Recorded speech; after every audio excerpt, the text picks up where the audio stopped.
Well, hello YouTube, it's me, Fortmaster, and welcome back to another game theory reaction, and why YouTube feels boring. Yeah, it does kind of feel like that sometimes, doesn't it, unfortunately? I mean, and this is coming from somebody who, most of the media I consume nowadays is YouTube. I very rarely watch, like, TV at all anymore. Basically, it's just, I turn the TV on if I'm cooking something in the kitchen, and we have the TV on while we're eating dinner, and, like, afterwards when it's just, like, family time before bed. But even then, like, when it comes to YouTube,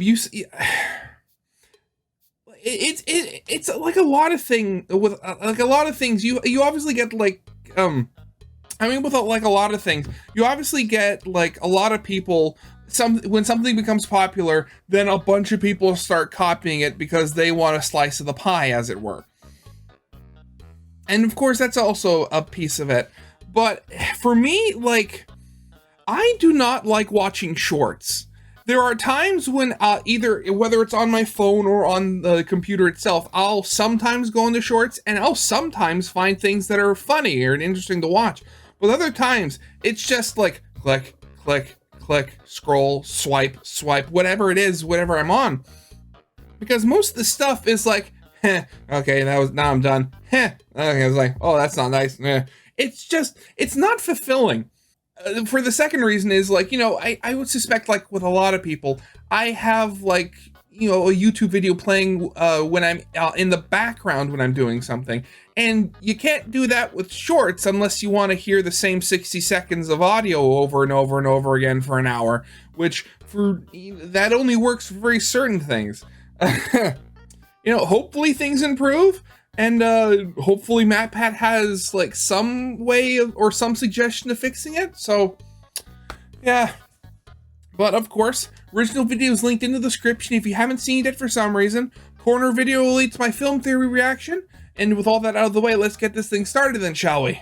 Oh, I've done it.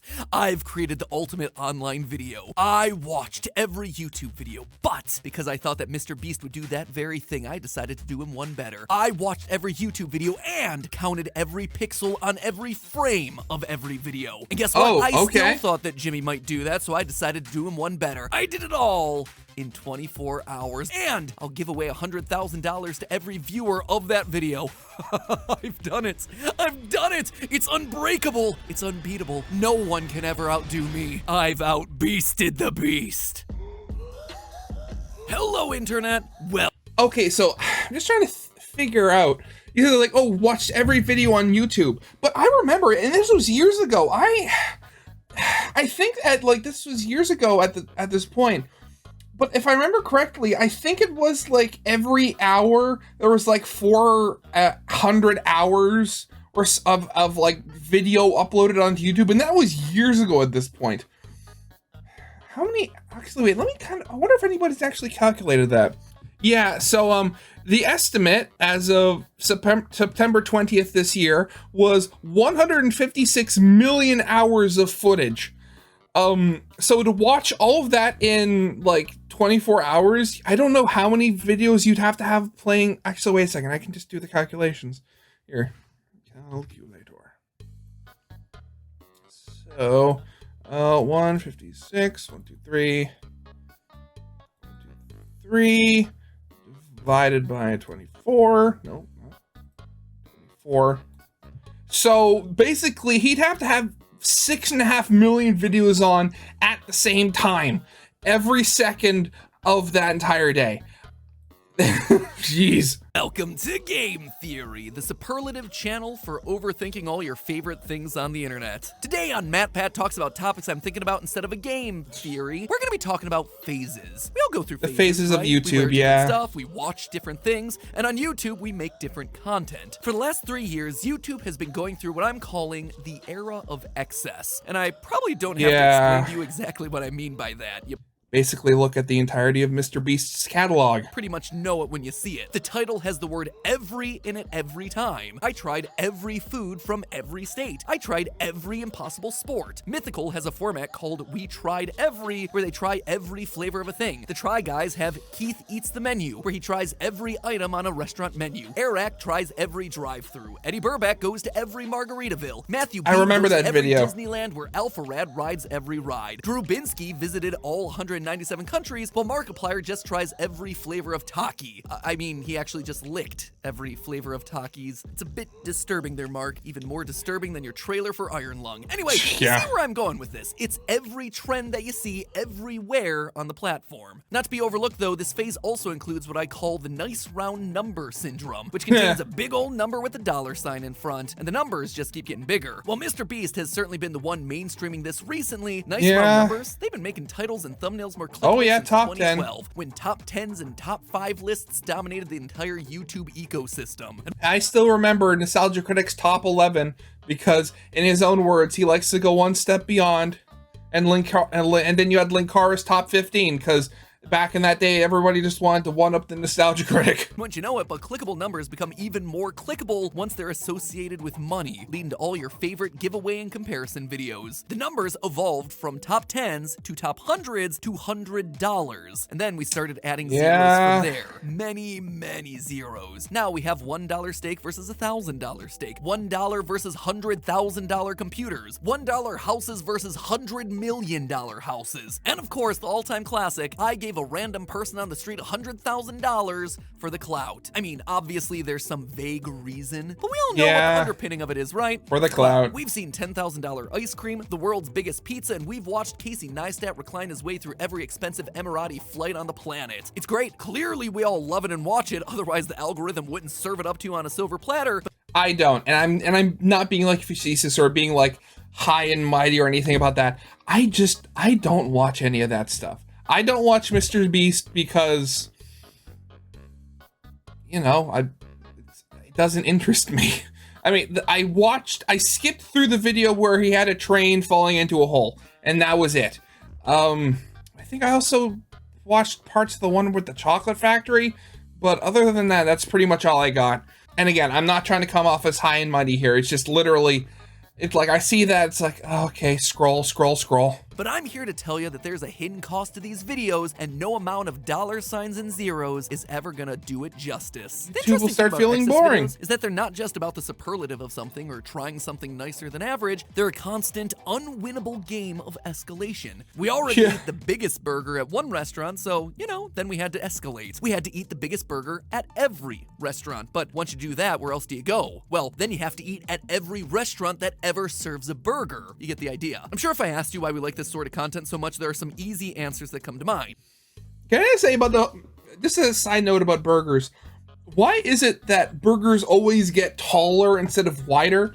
I mean, at what point are we supposed to like dislocate our jaws to try to bite into these things? It's satisfying. You get to see things that are too expensive to buy for yourself. Maybe it's funny to see people try crazy stuff. All of that is very true, but there's also a lot more boiling under the surface of our excess addiction on YouTube. Understanding the psychology of why you're watching these videos might make you think twice about when to click on them and when to keep scrolling. Today we're talking about where this era of excess comes from, where it's going, and why you should know for your own mental health. Yeah, that's rather important. On the internet, any content, even this sort of content, is doing all sorts of things to your brain. In a nutshell, consuming content online when you're scrolling on YouTube Shorts, TikTok, or Instagram activates neuronal pathways in your brain that are commonly known as reward pathways. You scroll and ooh, a new thing to see. Scroll again and ooh, another new thing to see. Forever and ever, endlessly to the end of time. And each time your brain gets a little happy response to seeing something novel, something funny, something beautiful or interesting. All the things that we try to make our content look like online. These happy feelings come from your brain's dopamine reward pathway, and they're the same ones that get activated when someone hands you an ice cream sundae, or the feeling that you get when you beat a level in a video game. Years ago, we actually did a video on this channel all about the addictive qualities of games like Candy Crush, which is just as relevant today for social media as it was back then for mobile gaming addiction. In case you haven't seen it, I'm gonna summarize it quickly. When it comes to consuming content, unfortunately, we're going in with the deck stacked against us, starting with the literal brain inside our own heads. Biologically, our brains have been wired from the beginning to find rewarding experiences in life and then double down on those rewards because a few thousand ancestors ago, that was what was able to keep us alive. Now, that reward-seeking behavior we all have baked into our neurons gets translated to a key weakness that can be exploited by everyone from game developers to marketing companies, and especially by social video platforms. Watching funny TikToks, satisfying aesthetic videos on Instagram, and clever YouTube shorts, they're all microdosing dopamine into your brain all day long until you're suddenly feeling compelled to keep scrolling just to try and feel okay. There's been a lot of research done in this area, and even if literally none of us are following the advice of limit your screen time, we at least know, yeah, we probably should be doing that. But no, really, yeah, we probably should be doing that. The TLDR of all this is that the For You page is giving your brain exactly what it wants, which isn't always a good thing. The thing is, friendos, well, it's easy for all of us to collectively point to short-form video as the thing that's getting us hooked on all these platforms, the things that are shamelessly riding those dopamine waves.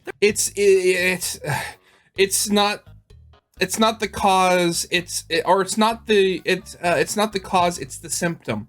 We just have a fundamental flaw in our underlying programming here. It's times like these that you wish God would release like the update, because you know we're a couple thousand years behind on a software update here. They're not the only ones that are giving us that little boost to happy. The era of excess on YouTube has given us the exact same action on these same reward pathways, even with long-form videos. It's doing this in two main ways. First, the structure of the video usually sets you up for lots of little micro doses of dopamine rewards all the way throughout the video, starting with the opening seconds. Let's just take a classic example from Good Mythical Morning. I tried every flavor of Lay's chips, where they have the setup of these videos down to a science. Probably why it's a whole series over on GMM. They start right off the bat by teasing what's in the video. This hooks you in the first few seconds in the exact same way that a TikTok does. 27 flavors of Lay's, but only one can be the best. Let's talk about that. This is the exact same tactic that MrBeast uses in every one of his $1 versus $1 million videos. Or, I guess now it's $100 million videos. Yeah. This is a $100 million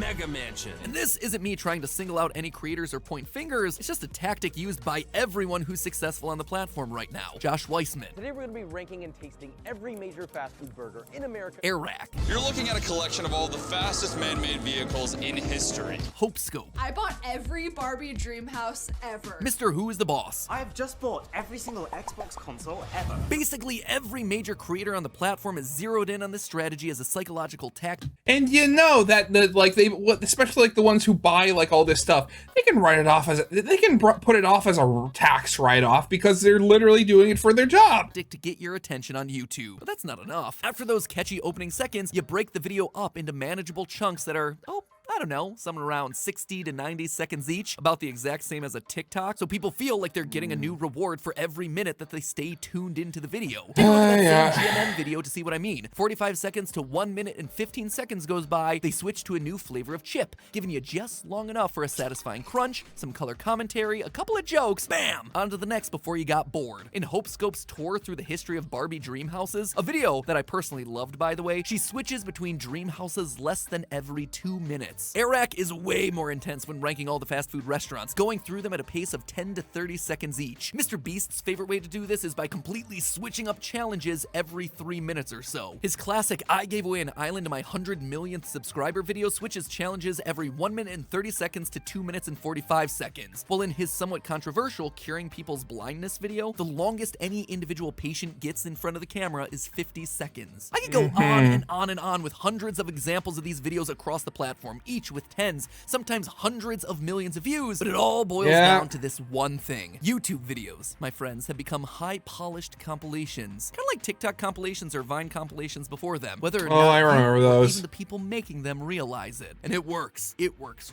real well. But wait a minute, I hear you saying, telling me I'm throwing all my fellow creators under the bus. How could I do that to all my friends? I'm just a YouTube turncoat. And hey, wait a minute, didn't this video start out using these exact same tactics? Well, let me be clear. Creators, including little old theorists over here, work to make the best content possible for viewers and fans based on the rules of the platform they're working on. You would never see a TikTok start with long, slow classical music and a black screen, right? Why? Well, because the platform doesn't serve that that sort of content. People won't respond to slow TikToks with no visuals. That would be insane. By the same token, YouTube creators have to live within the extremely rigid boundaries of the platform and the content that's getting recommended here. Yeah, big creators have videos that work very well, and also, it's not really their fault. Creators aren't implementing TikTok tactics like this because they're trying to trick you. They're doing it because this content is what YouTube systems have told them is working. And in case it's still a secret, friends, YouTube has one goal and one goal only: to make money. 2023, to look and feel a lot like TikTok. It's no coincidence that the excess phase of YouTube has happened at the same time as the rise of TikTok and the same time as YouTube launching its own TikTok killer as Shorts. A lot of large creators understand that they're not competing with each other, they're competing with the product that YouTube really needs to win, Shorts. So at this point, this is the real picture of what making content on YouTube looks like. Creators have to make videos that are as exciting as a TikTok, but long enough to feed YouTube's recommendation system lots and lots of tasty watch minutes. And in case you're not aware of what's going on behind the curtain, these episodes take weeks or even months to create, often costing tens, if not even hundreds of thousands of dollars to produce, all while still needing to be brand safe. Young skewing, but not too young skewing. New and original while still feeling familiar enough for you to click on, and they might just make it onto someone's homepage. Then again, YouTube might just give that space to Shorts instead.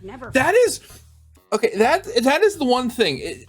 I find that so annoying now, with the fact that, like, if I go to my subscription pages, I get like maybe 2 rows of like videos, and then there's like a 3-row section dedicated to nothing but Shorts, and there's no way of removing it. You just take the Shorts off. It's taking up valuable screen space.